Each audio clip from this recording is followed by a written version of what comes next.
If you think corporate America is a meritocracy, this story will make you squirm. 10 minutes. That's all it took for a boardroom full of men in $1,000 suits to go from mocking a black woman to watching her walk off with the company they thought they owned. It wasn't a stunt. It wasn't luck. It was a quiet checkmate, years in the making, pulled off by someone they'd just told to fetch the coffee. On a heavy Monday morning in Lower Manhattan, Axion Dynamics glass tower threw back the sun like a mirror. Marble floors, stainless steel turnstiles, the kind of lobby where shoes don't squeak. Analysts and VPs flowed past security with faces locked on screens and calendars. Cutting through the traffic was Jordan Ellis, 29, posture straight, jaw set, carrying a scuffed leather folio that didn't belong in a building that polished.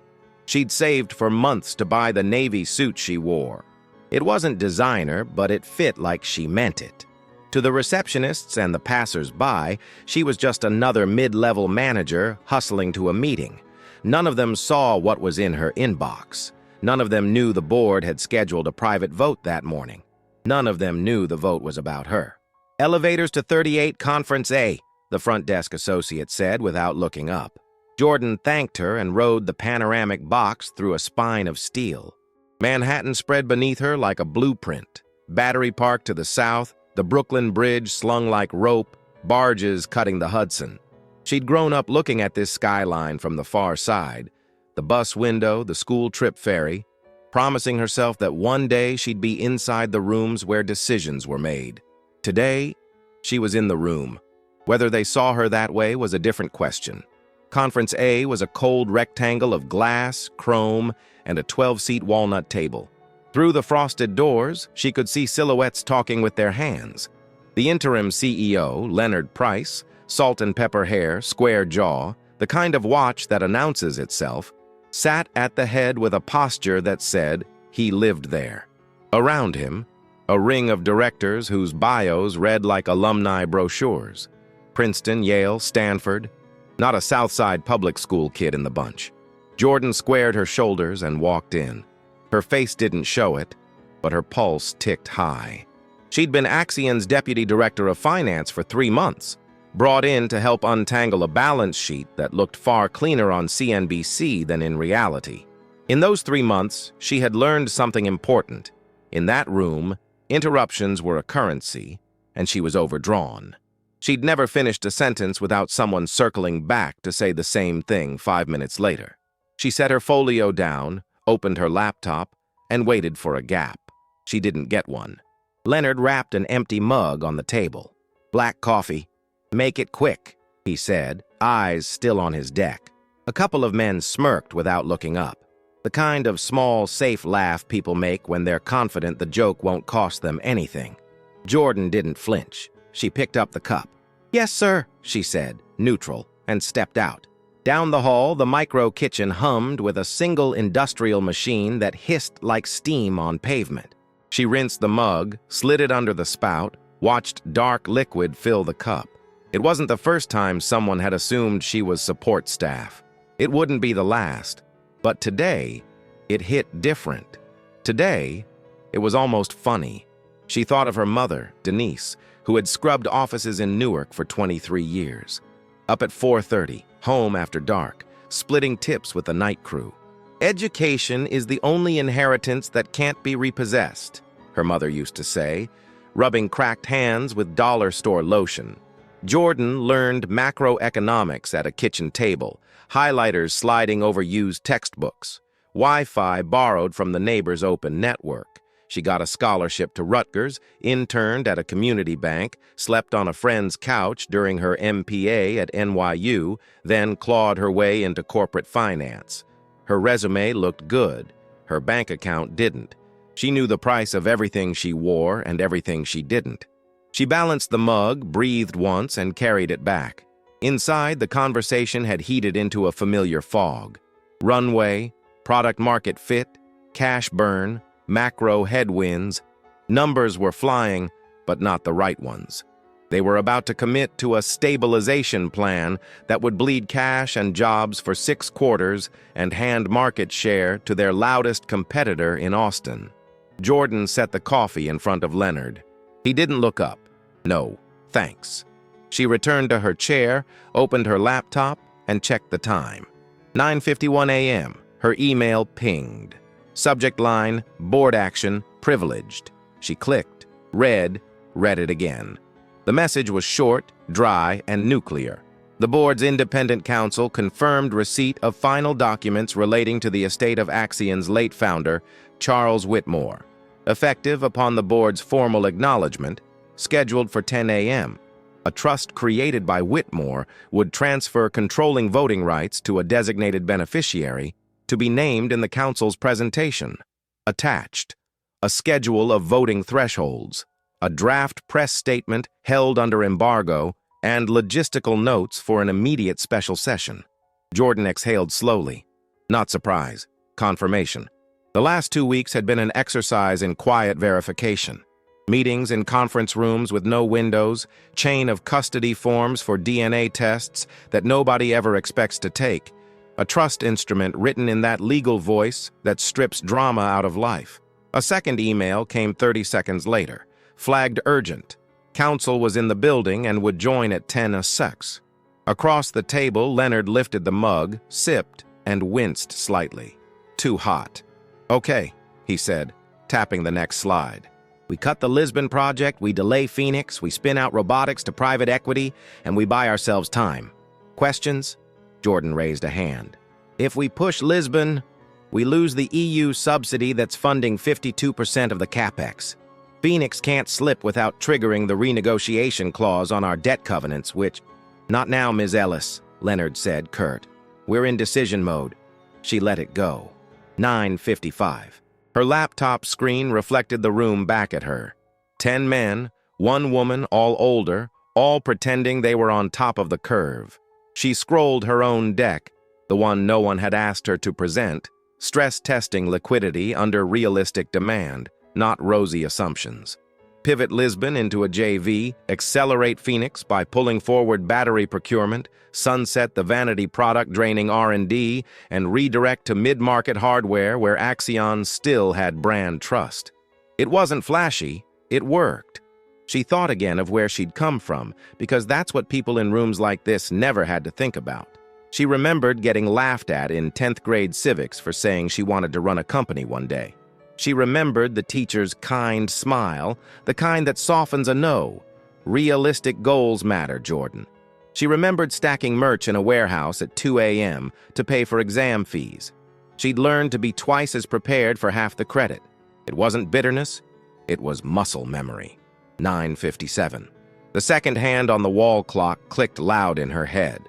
Her phone vibrated face down on the table. A text from outside counsel. We're outside the door. 3 minutes. She typed back one word. Ready. The coffee smell had thinned into the room's default scent of cold air and printer toner. Outside the glass, the city kept moving. Inside, time condensed. 3 minutes can feel long when you know what's about to happen and nobody else does. Leonard kept talking. We can message this as disciplined stewardship. The street hates chaos. We'll show we can make adult decisions. Jordan watched him. Leonard wasn't incompetent. He was something more dangerous. Sure, he was the smartest person in any room and uninterested in data that contradicted that feeling. He was good at golf course deals and public-face sound bites. He was less good at listening to people who looked like her. 9:59. A shadow crossed the frosted glass panel.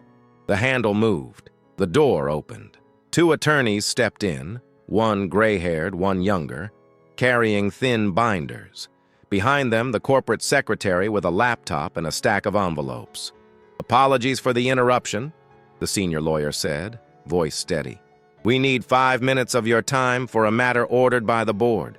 Confusion rolled around the table. Leonard's eyebrows ticked. We're in the middle of something, he said. And this is the board's business, the lawyer replied. We'll be brief. The secretary started handing sealed envelopes around the table. The lawyer set a single page in front of Leonard. Jordan watched his eyes move left to right, stop, then jump to the signature block at the bottom. What is this? He asked, though he'd already read it. It's the formal notice that, pursuant to the late Mr. Whitmore's trust, voting control of Axion Dynamics will transfer to the designated beneficiary upon acknowledgement by the board, the lawyer said. Counsel will introduce that beneficiary now. Jordan felt the room tilt toward her even before anyone turned. The younger attorney was looking at her. Not a glance, a cue. She closed her laptop softly. No dramatics. No throat clearing. She stood. "Before we proceed," she said, voice even, "let me finish one thing. If you're watching this and want to see how this unfolds, hit the like button, subscribe, and tell me where you're watching from. What happens in the next few minutes will decide the future of a billion-dollar company and the careers of everyone in this room." She met Leonard's eyes across the table. Then she nodded to counsel. "Ms. Ellis," the attorney said, "please take a seat at the head of the table." The boardroom's silence after the lawyer's announcement hung like a heavy curtain. No one dared to move. Only the faint hum of the projector filled the air. A few minutes earlier, those men had smirked at her, treating her like an invisible servant. Now their world tilted on its axis. Mariana sat still, though her pulse raced. The inheritance letter had burned in her purse for weeks, every word reshaping the way she saw herself. Roberto Lawson, co-founder of Lawson & Pierce Tech, wasn't just the visionary she admired from afar. He was her father, and with his death, he left her a controlling share of the empire. Leonard Pierce, interim CEO, finally found his voice. "This is a scam," he said, his tone sharp, but his hands trembled on the polished wood table. "Roberto never had a daughter. Never." The lawyer calmly placed sealed documents in front of the directors. DNA results, bank records, a signed will, all authenticated. Mr. Lawson recognized Ms. Alvarez as his child. By law, she is now the largest shareholder. Gasps rippled through the room. Mariana stood, her posture tall, her voice steady. "I didn't ask for this fortune, but I am prepared to carry the responsibility, and I won't allow arrogance or prejudice to destroy what my father built." She clicked the projector remote. Charts and graphs filled the screen, her restructuring plan. "This company is losing ground while competitors race ahead in sustainable tech. If we keep this course, we'll bleed out in 5 years. Some scoffed, others leaned forward. The shift was subtle, but real. She continued, layering data with precision, each slide dismantling their false confidence. The pilot program she had secretly tested at a regional branch spoke louder than words. Proof that her vision wasn't theory, it worked. Leonard's face paled. He pushed back in his chair, laughing without humor. "You think one pilot project makes you a leader? You were hired 3 months ago. These men have run this company for decades. You're out of your depth." Mariana locked eyes with him. "Decades of running it into stagnation. I've studied every quarterly report for the last 5 years. Your leadership cost us market share in 3 critical sectors. This isn't about depth. It's about direction." The room stiffened. No one had ever spoken to Leonard like that. Carlos, the CFO, cleared his throat. "Her numbers check out. If we ignore this, we'll be worse off by next fiscal year." Murmurs spread, pens scribbled. The same men who had mocked her minutes before were now calculating what aligning with her might mean. The lawyer reminded them of procedure. With her stake, she could call for a vote. Whispers rose, and within minutes, ballots were cast. When the results came back, the outcome was undeniable, 9-1 in her favor. Leonard's jaw clenched as the board secretary read aloud, "By majority vote, we recognize Mariana Lawson as CEO." Applause broke out. Some were reluctant, others genuine. Cameras outside already buzzed with the leaked story. The woman they had dismissed as a coffee girl was now their leader. Leonard stormed out without a word. For the first time in years, he had lost control. That night, Mariana stood at the window of her apartment overlooking Manhattan. The city lights blinked below, each one a reminder of the eyes now fixed on her. She thought of her mother, who had scrubbed office floors so her daughter could study. She thought of Roberto, the man who had never claimed her publicly, but who entrusted her with his life's work. The weight was crushing, but she welcomed it. Tomorrow, the headlines would erupt. Tomorrow she would face Leonard again. But tonight, she allowed herself one breath of victory. The news spread like wildfire. By morning, every major outlet from the Wall Street Journal to local TV anchors in New York had the same headline. From coffee runs to corner office, new CEO shocks Wall Street. Reporters crowded the steps of Lawson & Pierce's headquarters, cameras flashing, hoping for a soundbite from the woman who had overturned decades of corporate tradition overnight. Inside, the atmosphere was even more volatile. Employees whispered in elevators, speculating whether she was a savior or a fraud. Some admired her courage. Others repeated Leonard's claims that she was unqualified. Every eye watched her, waiting for her first move. Mariana didn't waste time. On her first morning as CEO, she called a full staff meeting. Hundreds of employees packed the atrium, many expecting platitudes. Instead, she stepped onto the podium, adjusted the microphone, and spoke with clarity. "I know some of you don't believe I belong here," she began, her tone calm but sharp. "Yesterday, some of you saw me serving coffee. Today, I stand before you as your leader. Let me be clear. I'm not here because of luck. I'm here because I worked for it. I'm here because this company is bleeding, and if we don't change course, we all sink together." The room shifted. Some leaned forward, others crossed their arms. Mariana clicked her remote, and giant screens displayed side-by-side comparisons, market losses, declining innovation, and the sharp rise of competitors. She didn't sugarcoat the truth. Leonard, standing in the back like a shadow, smirked. He waited for her to falter, but she didn't. "I've already tested a restructuring plan at our Chicago branch," she continued. "The results were audited and verified. Revenue grew by 17% in just 2 months. Imagine what happens when we scale it globally." Murmurs rose. Skepticism mixed with intrigue. Mariana pressed on. "This company was built on vision. My father knew it. I know it. We've lost that vision under layers of arrogance and fear. That ends today. We will innovate, we will expand, and we will open doors for talent long ignored. Not out of charity, but out of necessity. Because diversity drives profit. Inclusion fuels innovation, and stagnation kills." The applause started slowly, then grew louder. Even some longtime employees joined in. Leonard clenched his jaw, slipping away before the cameras could capture his scowl. That evening, Mariana sat in her new office, Leonard's former domain. The skyline stretched across the windows, but her eyes were on the simple object on her desk, a coffee mug preserved in resin. The same mug Leonard had ordered her to fetch. To him, it was a symbol of humiliation. To her, it was a reminder of why she fought. The battle, however, was far from over. Within days, she uncovered sabotage. Critical files went missing, budgets were quietly altered, and whispers spread that she was unfit to lead. Leonard's allies had not given up. During a strategy session, she noticed discrepancies in the financial projections. A director had manipulated the numbers, exaggerating costs to discredit her expansion plan. Mariana didn't confront him immediately. Instead, she verified the data, compiled her own evidence, and waited. At the next board meeting, when the manipulated reports were presented, she stood. "Interesting numbers," she said, clicking the screen to reveal her own findings. The falsification was undeniable. Gasps filled the room. The director stammered, trying to defend himself, but Mariana cut him off. "This company doesn't have room for liars. Security will escort you out." It was a bold move. Some whispered reckless, but it sent a clear message. She would not be intimidated. Still, the pressure grew. Anonymous messages arrived in her inbox. "Step down or be destroyed."